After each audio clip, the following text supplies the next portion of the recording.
ግብጽና አርጀንቲና ጨዋታ ላይ በተፈጠረው የዳኝነት ስህተት ምክንያት የተለያዩ የእግር ኳስ ቤተሰቦች ሐሳባቸውን እየሰጡ ይገኛሉ።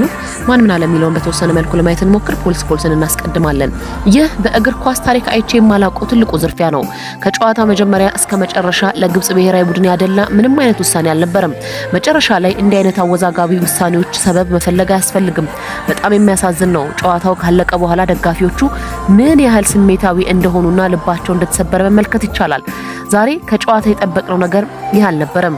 የተሳሳተ የፍጹም ቅጣት ምትና ሊሰጡ የማይገባቸው ሌሎች በርካታ ውሳኔዎች ነበሩ። ጨዋታው የተጨበረበረ መሆኑን መቀበል አለብን። ለዚህ ልናደርገው የምንችለው ነገር የለም ሲል አስተያየቱን ሰጥቷል። ሌላኛው አስተያየት ሰጪ ቶማስ ሮንሴሮ የተባለ ጋዜጠኛ ነው። የፊፋና የአርጀንቲና በዓለም ዋንጫው ላይ እየሰሩት ያለው ነገር ሌሎች ቡድኖች ውድድሩን ለቀው እንዲወጡ የሚያስገድድ ነው።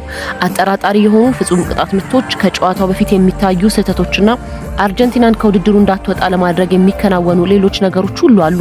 የግብጽ ቡድን ያሳየው እጅግ አስደናቂና ጀግንነት የተሞላበት ጥረት ሁሉ ምስጋናና አድናቆት ይገባዋል። ነገር ግን ምንም ማድረግ አይችሉም፣ ምክንያቱም ፊፋና ዳኞች እንዲያሸንፉ አልፈቀዱላቸውም ብሏል። ሌላኛው አስተያየት ሰጪ ደግሞ ኦንሪ ነው። ለእኔ ይህ በጠራራ ፀሐይ እንደተፈጸመ የእግር ኳስ ዝርፊያ